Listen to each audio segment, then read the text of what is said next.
We are the Necrotizing Fasciitis Foundation, also known as the NFF. Our mission is to advocate and spread awareness of necrotizing fasciitis, a rapidly spreading bacterial infection that can destroy skin, fat, tissue, and muscle, not to mention lives. For this reason, it is often referred to as the flesh-eating disease or flesh-eating bacteria. To contribute or participate in our cause, or for more information, please visit our website at www.necfasc.org. Hello and welcome everyone to the Steve.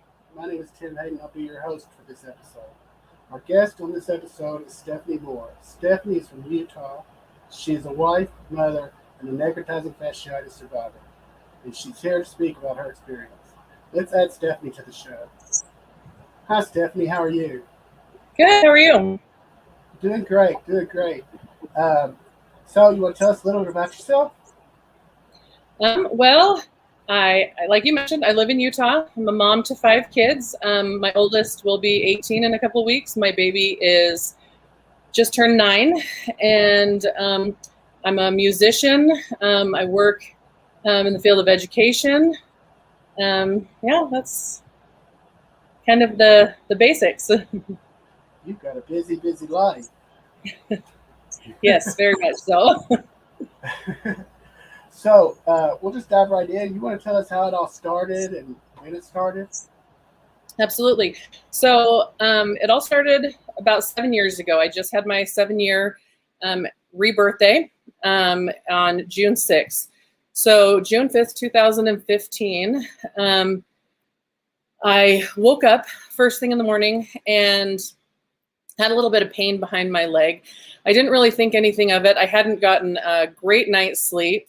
One of my kids had been sick, and so we ended up in urgent care the night before, and then had to go pick up a prescription. So it was kind of a late night, and we'd gotten up early because we were heading out on vacation to visit my parents in California.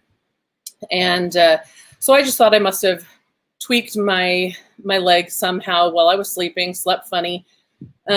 So I took a shower, got ready, wrapped it with an ace bandage just to be on the safe side because there was nothing there. I couldn't see anything. And then we finished loading the car, got in, started heading out on our journey. It was going to be about a 12-hour drive. About 2 hours in, we stopped for a bathroom break, and I had started to feel nauseous, and the pain behind my leg had gotten a little bit worse. I had my husband, there wasn't anything there. So we decided to keep moving forward because there was nothing on my leg. So we didn't think that it was just, again, maybe a muscle tweak, something along those lines.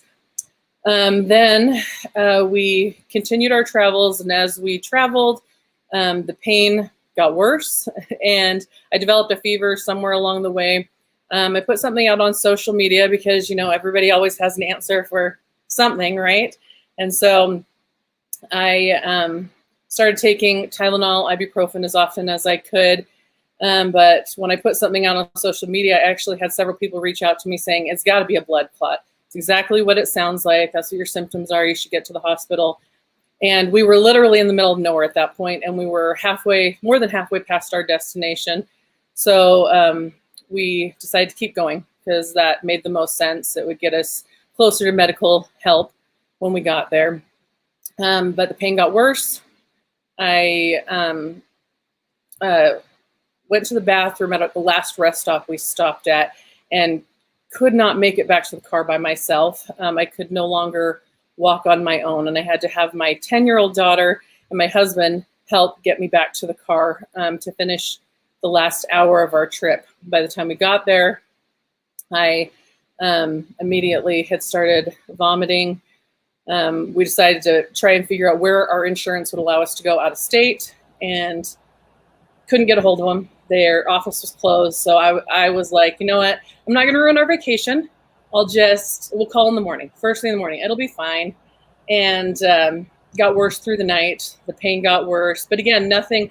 I never had any kind of physical symptoms on the outside of my leg. no discoloration of the skin, no open wounds, nothing.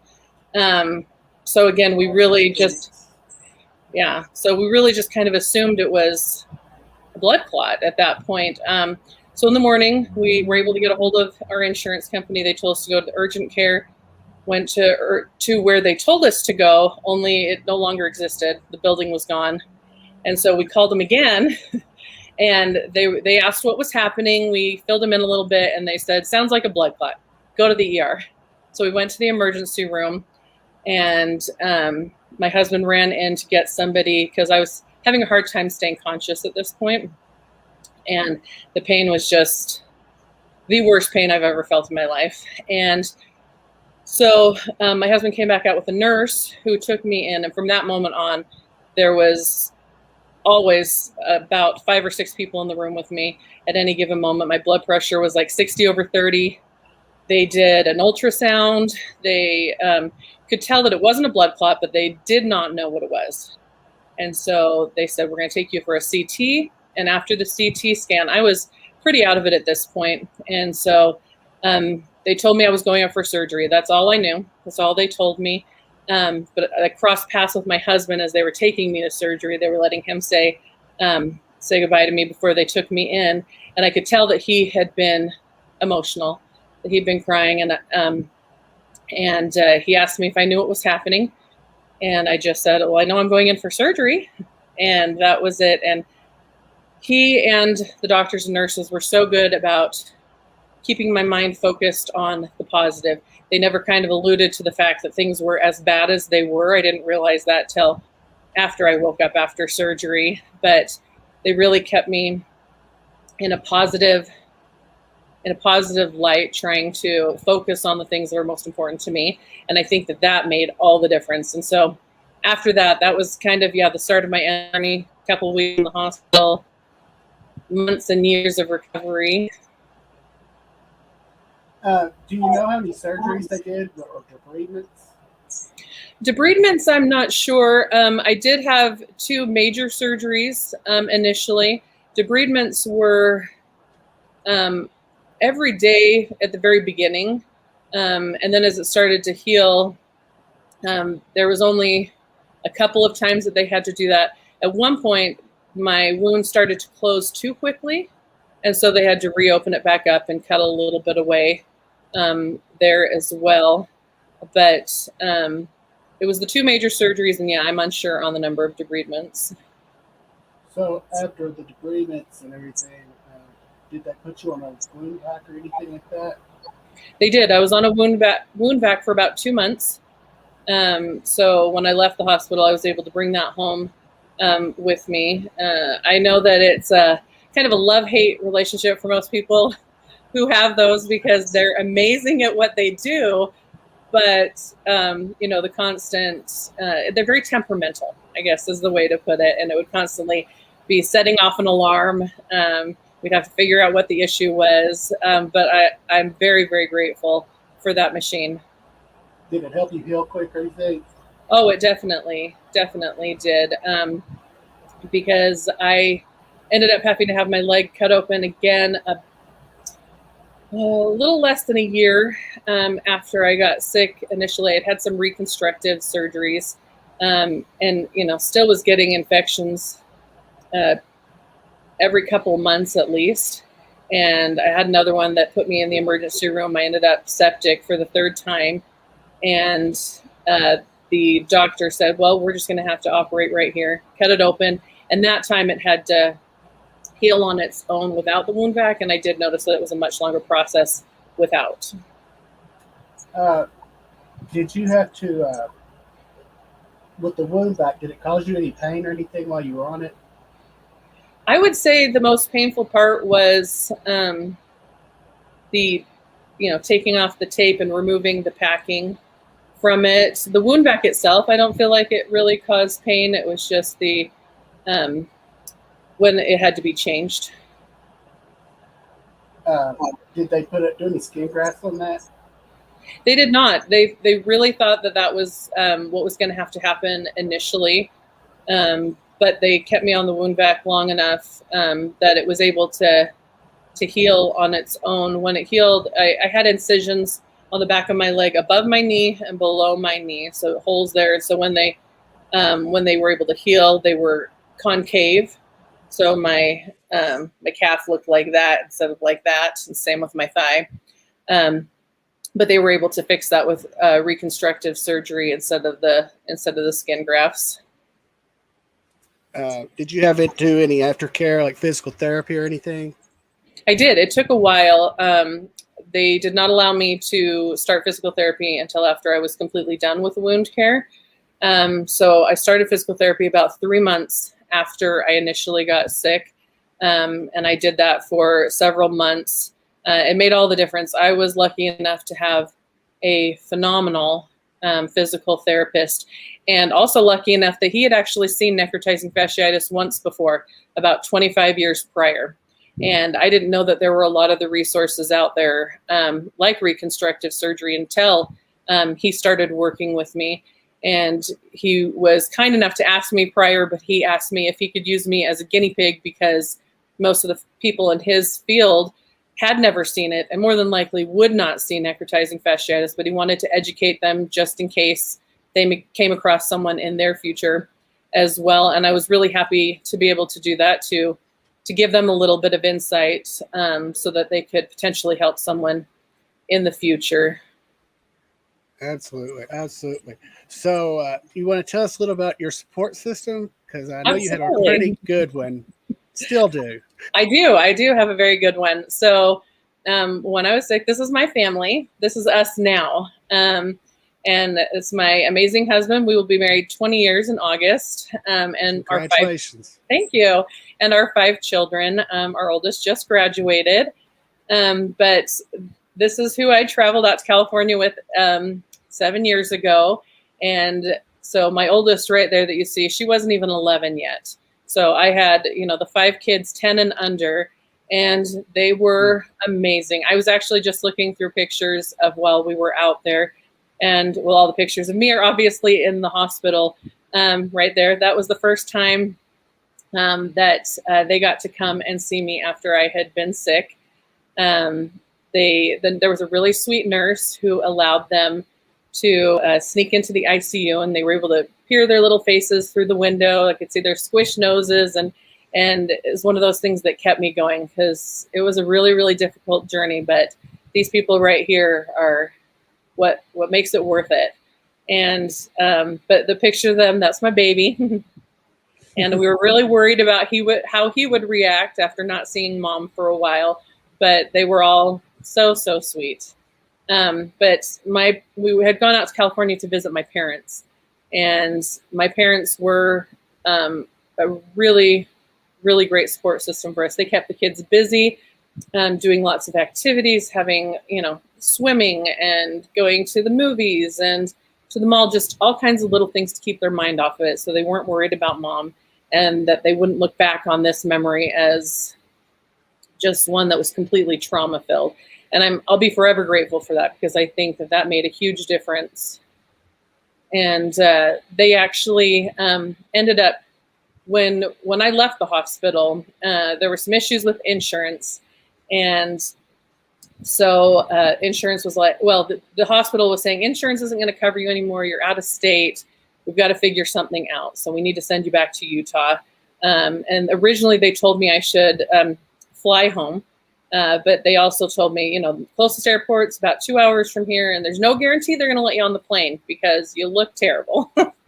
And so we opted to drive. And so my parents actually ended up driving back out to Utah with us. And I rode in their car in their back seat, and my husband drove all the kids. And then my mom lived with us for about 3 months. And God bless her, because she slept on an air mattress downstairs in the room next to me, because they had set up a hospital bed in our living room, because I could not do stairs. So I slept in our living room for about the first 4 months that I was sick. So she gave up her life out there to stay with us and to help get my kids to where they needed to be. And my dad, sacrificed having her with him because he had to stay to work. But between all of them and my dear husband, who never complained once about having to, double his load of what was normally required of him. And I had several siblings who I'm fortunate enough to live near, and they were a great source of help as well. Just, coming to help keep an eye on the kids as needed, meals. We really truly had the best support system. And like you said, I still do. And I'm truly grateful. My kids had to grow up a little bit faster than I think normal kids would, because again, mom couldn't help them with everything that they needed to do. Do you know how they reacted at first? I mean, I know you weren't there, but had anybody told you how they were reacted?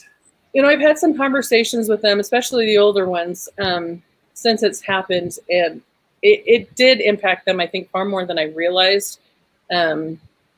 We were lucky to see a lot of miracles.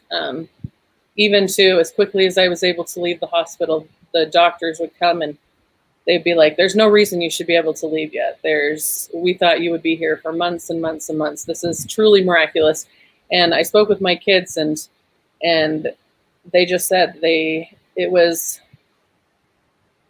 a great learning opportunity for them to see that miracles do take place, and that even when bad things happen, good things can still come from that. And they're great learning opportunities. I had always told my kids, we can do hard things. And even today, they still get irritated when I say it.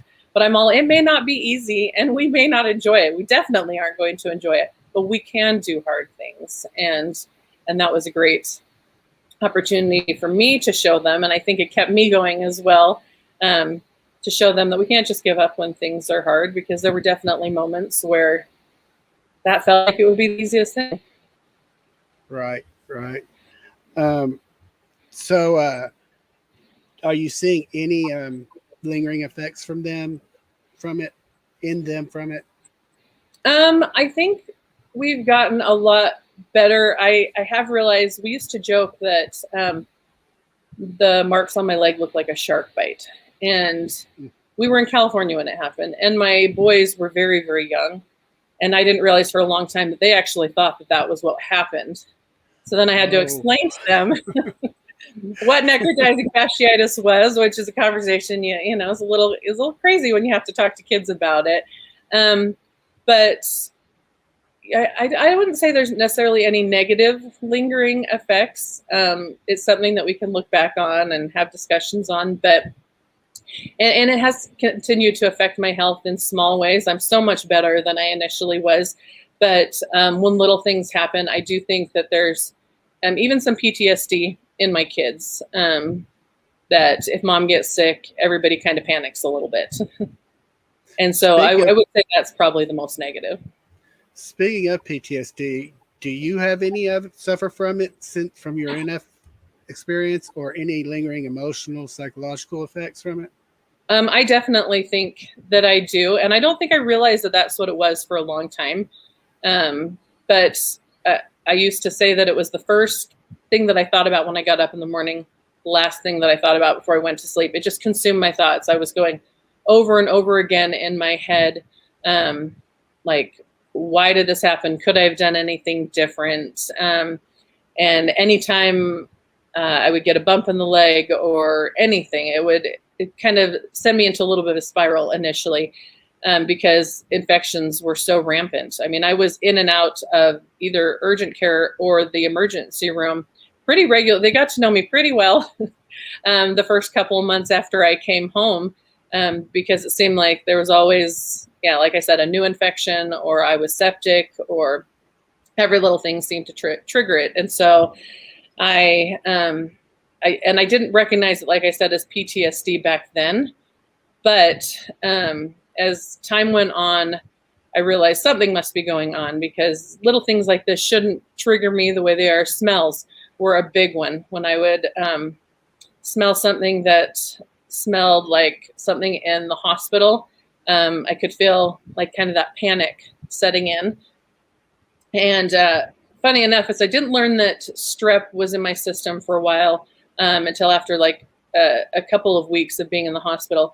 And my kids had strep pretty regularly before I got sick, and I'm sure that played a part in it. But even 7 years later, I had 2 kids come down with strep this week, and even now, still that triggers a little bit of a panic response in me. Not quite as much as it used to, so I feel like I've definitely made progress. But just took my next question right away from me. I was going to ask you if you had any panic when the kids get hurt. I do actually, because and that first year we easily met our deductible for our medical insurance, as did the second year. And so anytime any of the kids got sick, I was like, well, time to visit the doctor. We're not taking any chances. One time I went to the pediatrician with one of my kids, and she said, I've been thinking about you all day. And I was like, well, that could be good or bad. I'm not sure where this is headed. It was during the winter time. And she said that she was walking out her front door on her sidewalk, and she slipped and fell and really scratched up her arm. And she said all she could think of was me, and was like, please don't let this turn into necrotizing fasciitis. And she was a doctor.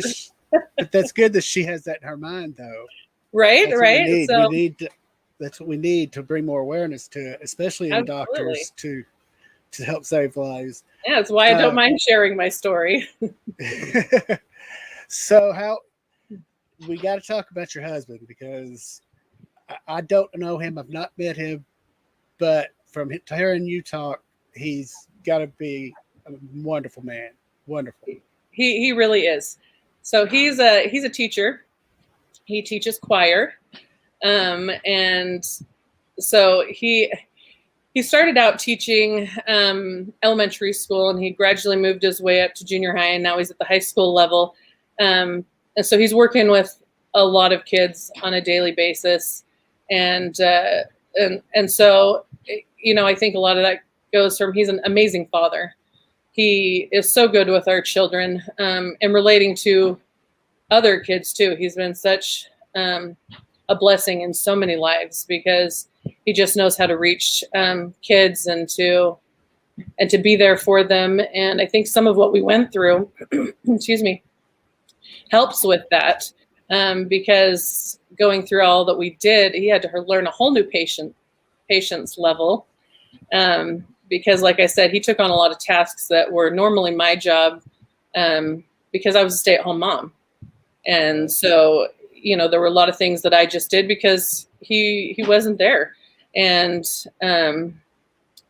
he really, really stepped it up, and he really, truly is a blessing. I don't know how I got so lucky.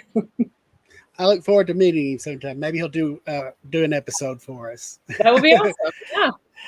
Yeah. So do you have any lingering effects physically from limitations or anything at this point, 7 years out?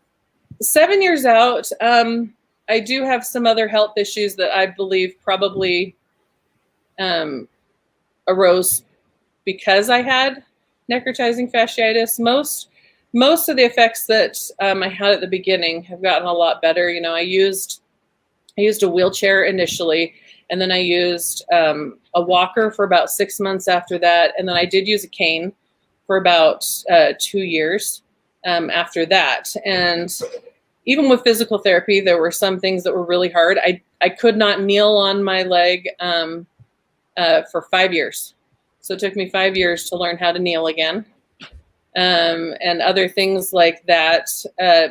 But physically, walking now, I do pretty well. I still get some swelling in my legs, depending on the circumstances of what we're doing, where we've been, if I'm in excessive heat, but it's gotten a lot better. I would say the first 2 to 3 years were the worst. As far as lingering symptoms go, it did affect my blood pressure, which is kind of a constant battle these days. And we're still doing some testing and stuff on my heart. I ended up getting a heart murmur and a few other things that they think could have stemmed from my being sick. But those are kind of the major ones. Well, you said you went septic too, so sepsis also does so much damage, destroying your body. as well as the NF does. So, Absolutely. uh, well, Stephanie, I'm so glad you were here and did this today. It was my pleasure. Thank you for sharing your experience with us. If you want to hang out backstage, I'll be back there in just a few minutes. Okay, that sounds perfect. Thanks, Tim. Thanks, Stephanie. I want to thank Stephanie for being here today and sharing her experience with us. Please subscribe to our YouTube channel, and I hope to see you next time for another episode of The Steep. And as always, remember, be kind and smile.